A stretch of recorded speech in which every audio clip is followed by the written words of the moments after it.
Angeles, dating kalihim ng press. Yes! Nandito ako para makibaka sa inyo. Oh!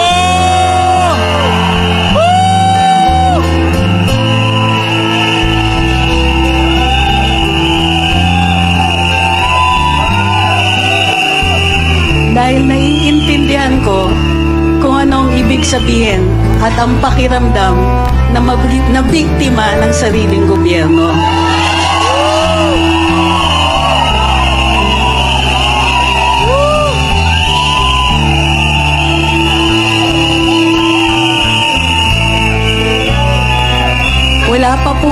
Hindi pa po nakakadalawang buwan, tinanggal po ako sa trabaho.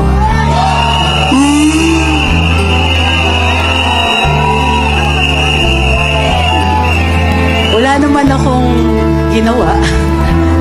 Wala rin naman po akong kasalanan direkta.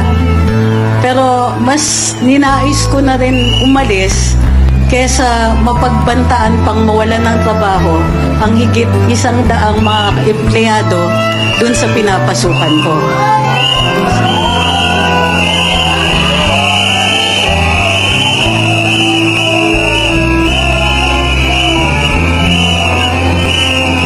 Pumupunta tayo sa eleksyon para mamili ng pinuno. Hindi natin inaasahan kapag ang pinuno na yon o ang pamunuan, sila mismo ang gagamit ng dahas sa sariling tao. Sila mismo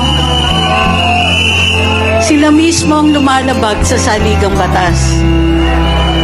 Sa dami ng problema ng bayan, pagkain, tubig, kuryente, transportation, internet, trabaho, edukasyon, kulang ang pondo.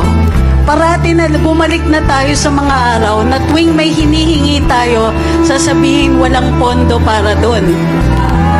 Pero may pondo para doon sa kaduda-dudang 500 billion na ayuda. Magagurap kayo!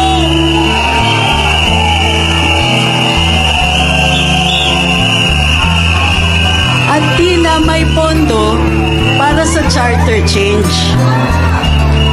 Problema, mahal ang pagkain. Nagmahal ang tubig.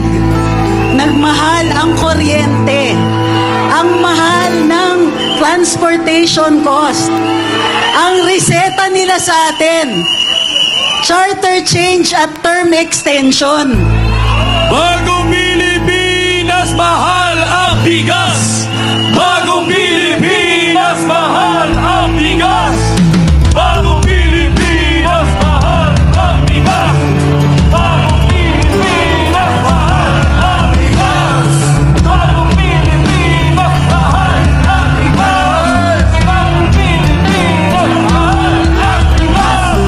Bagong Pilipinas, mahal ang bigas! Pinoproblema natin mga basic, mga kailangan natin para lang mabuhay. Ang pinoproblema ng pamunuan, yung mga taong nagka-criticize sa kanila.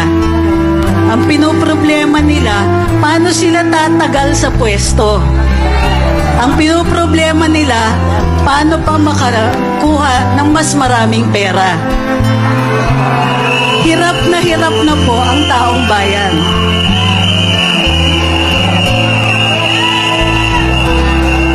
Pati mga taong simpleng mamamahayag, kailangan tanggalan ng trabaho. Kaya alam ko ang maging biktima. Alam ko yung tao na nagtatrabaho lang kayo ng maayos. Ginagawa lang yung dapat ninyong ginagawa at dati nang ginagawa. Pero dahil takot ang pamunuan sa inyo, kailangan tanggalan kayo ng trabaho at tanggalan ng boses. Justisya! Justisya! Justisya! Justisya! Justisya! Justisya! Justisya! Justisya! Nagagalak ko po makita nakikita ko yun lahat ngayon. Hindi lang dahil buhay na buhay ang demokrasya, pero dahil panahon na kung tinatanggalan tayo ng boses, titindigan natin ang ating karapatan. Laban kasama ang bayan! Laban kasama ang bayan! Laban kasama ang bayan! Laban kasama ang bayan! Laban kasama ang bayan! Laban kasama ang bayan! Laban kasama ang bayan! Laban kasama ang bayan! Sa tagal, wala pang 2 taon ng administrasyon. Maaga pa lang nakalimutan na lahat ng pangako. Hindi ba yung pagkain, pangako yun? Hindi ba yung murang bigas, pangako yun? Hindi ba sinabi aayusin, kuryente, tubig, internet? Di ba pinangako lahat yun? Nasa na yung pangako?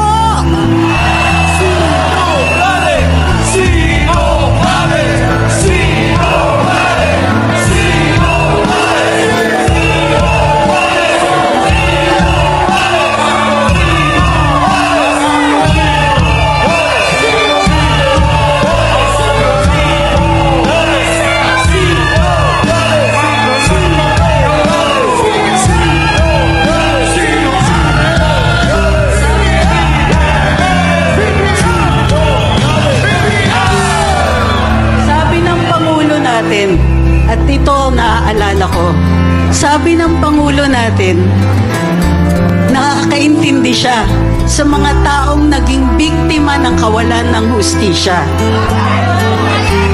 Yung dating biktima, nambibiktima na ngayon.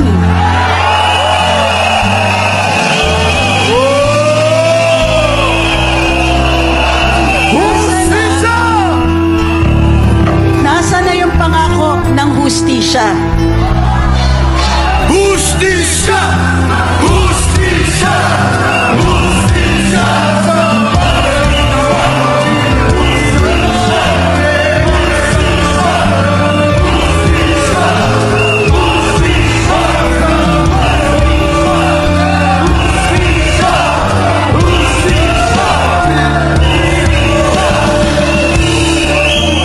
Sana konti man lang compassion, konti man lang simpatiya. Marami sa atin naghihirap. Maraming naghahanap ng murang bigas. Maraming hindi na kaya bayaran yung kuryente at tubig. Pero pag buwan-buwan nakikita natin, nakasakay sa eroplano panay ang biyahe. Di mo pera yan! Hindi mo pera yan! Hindi mo pera yan!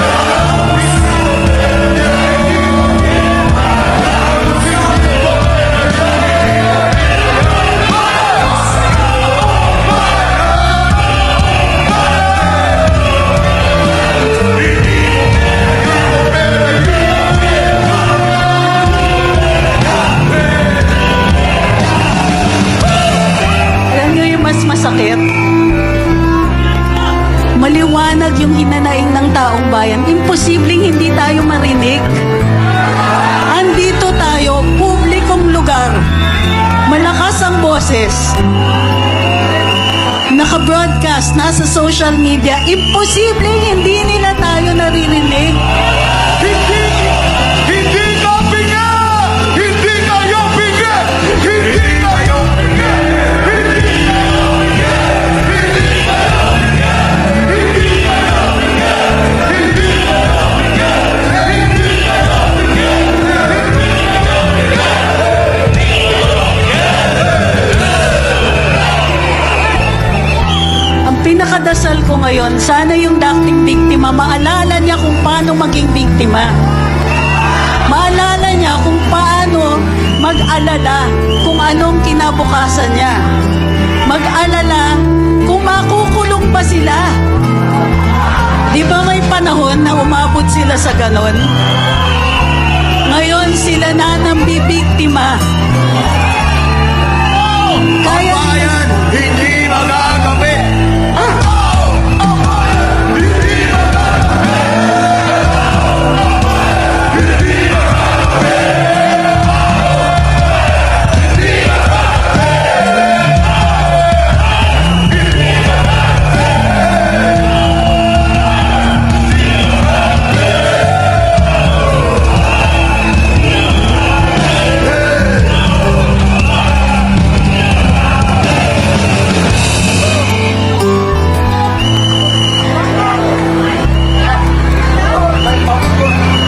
eleksyon, naalala ninyo, panay ang salita tungkol sa demokrasya,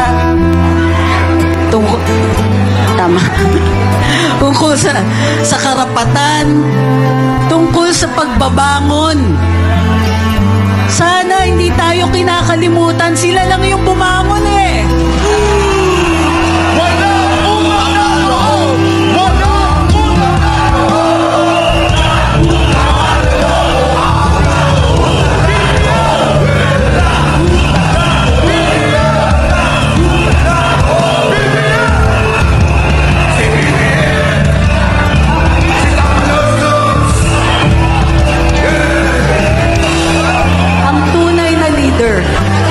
Ang hanap natin.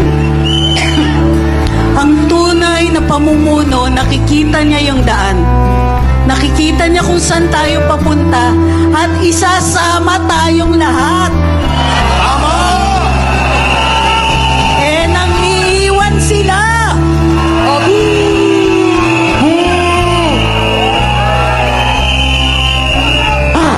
Ngayon ang panahon. Ngayon po yung panahon na lahat tayo magsama-sama, makiisa. Kaya kinagagalak ko po na nakikita kayo ngayon. May kasama pala ako. Laban kasama ang bayan! Laban kasama ang bayan!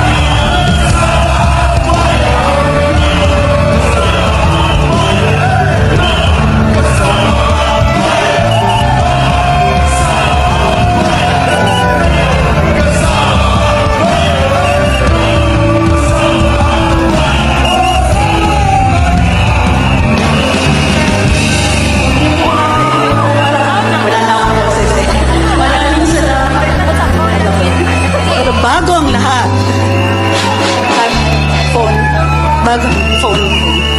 bago ang lahat, gusto kong maalala itong moment na ito. Kasi,